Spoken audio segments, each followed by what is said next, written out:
వాడు కలిపి నా బిడ్డ కురి పెడితే ఏలాడు పడాలిగా నేను రాను. అక్కడి నుంచే పోలీసు వాళ్ళు ఎక్కడికి తీసుకొచ్చారు మమ్మల్ని.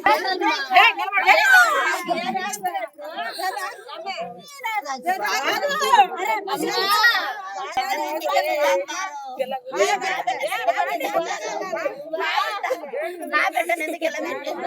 నా బిడ్డ నా దేవత నా దేవత ఒకటే సార్, మా అమ్మాయి చనిపోతే మాకు న్యాయం జరగాలి. దళిత అమ్మాయి చనిపోతే ఇక్కడ ఎవరు న్యాయం అనేది మాకు జరగట్లేదు.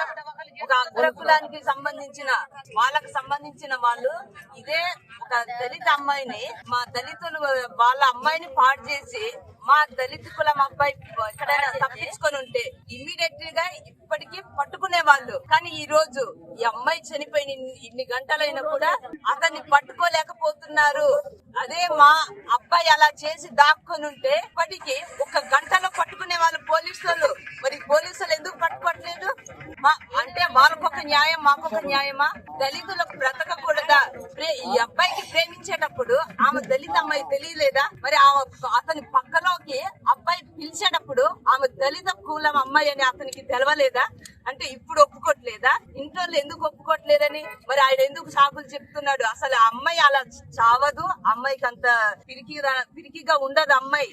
కాబట్టి ఈ సరోజిని అనే అమ్మాయి ఎవరో మాకు తెలవాలి. దీనికి కథ మొత్తం నడిపించింది ఈ సరోజిని, ఆ నందకిషోర్ అనే అబ్బాయి. వీళ్ళిద్దరే చేస్తున్నారు, వీళ్ళిద్దరే చంపారని మాకు అనుమానంగా కూడా ఉంది. మాకు ఖచ్చితంగా న్యాయం జరగాలి. ఆ నందకిషోర్ రావాలి, సరోజిని రావాలి. మా అమ్మాయి మాకు న్యాయం జరగాలి.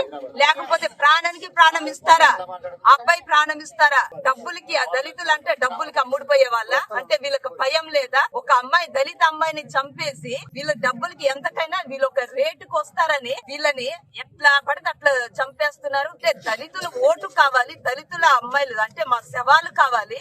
వీళ్ళు మాత్రం సింహాసనం ఎక్కాలి. మేము మాత్రం వాళ్ళు అంటే వాళ్ళ జెండాను వాళ్ళ కాలు పట్టుకొని వాళ్ళు అంటే వాళ్ళకి నమస్కారం చేస్తూ మేము బ్రతకాల. అందుకే మాకు న్యాయం జరగాలి. ఆ నిందితుడిని మా ముందు తీసుకురావాలి. జరిగేదాకా మేము పోరాడుతుంటే మేమైతే ఆపము.